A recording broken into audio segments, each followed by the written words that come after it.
ایک بادشاہ کسی جنگل میں اکیلا جا رہا تھا کہ اچانک اسے شیر نے آ لیا۔ اتفاق سے ایک کسان بھی ادھر آ نکلا جس کے ایک ہاتھ میں ٹیڑھی ترچھی لکڑی اور دوسرے میں درانتی تھی۔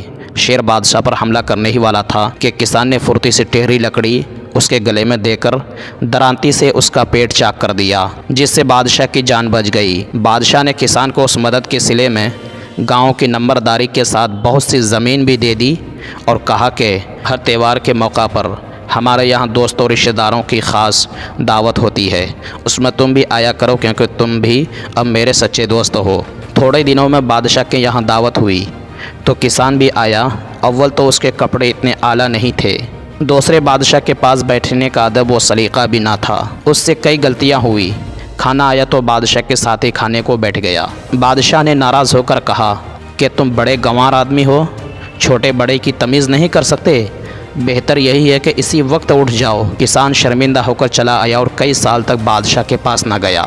ایک دن بادشاہ گاڑی پر سوار ایک تنگ پل سے گزر رہا تھا کہ گاڑی کا ایک پہیہ نکل گیا۔ اگر اسی وقت سہارا دے کر اس کی اونچائی دوسرے کے برابر نہ کی جاتی تو بادشاہ دریا میں گر جاتا۔ حسن اتفاق کا یہ یا تقدیر، وہی کسان اس وقت بھی وہاں موجود تھا۔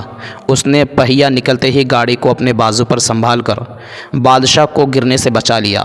بادشاہ کسان کی اس دوبارہ خدمت سے اس قدر خوش ہوا کہ اپنے ساتھ لے کر کئی دن مہمان رکھا اور چلتے وقت بہت سا انعام دے کر ہمیشہ آنے کی تاکید کر دی۔ کسان نے کہا، بادشاہ سلامت، میں نے 2 دفعہ حضور کی جان بچائی ہے۔ حضور، ایک میرا کہنا مان لیں کہ میری پیشانی میں درد ہے اور اس کا علاج یہ ہے کہ آپ ایک تلوار کا ہاتھ مار دیں، اس میں اگر ہڈی بھی ٹوٹ جائے تو کوئی خوف نہیں، میں چند دن میں اچھا ہو جاؤں گا اور یہ درد جاتا رہے گا۔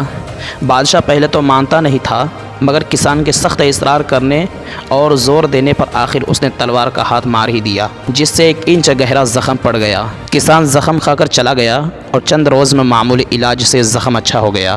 کچھ دن بعد بادشاہ نے اسے اپنے پاس بلا کر حال پوچھا تو کسان نے عرض کی، بادشاہ سلامت، خدا کے فضل سے تلوار کے زخم اب نشان تک نہیں رہا، مگر پہلی دعوت میں حضور کے بدتمیز گنوار کہنے اور نکال دینے کا زخم اب تک میرے دل پر ویسے کا ویسا ہی ہے۔ یہ سن کر بادشاہ نے گردن جھکا لی اور کہا، بے شک تم سچے ہو، میں ہی غلطی سے داناؤں کے اس قول کو بھول گیا تھا کہ تلوار کا زخم بھر جاتا ہے مگر زبان کا نہیں بھرتا۔ اللہ اکبر۔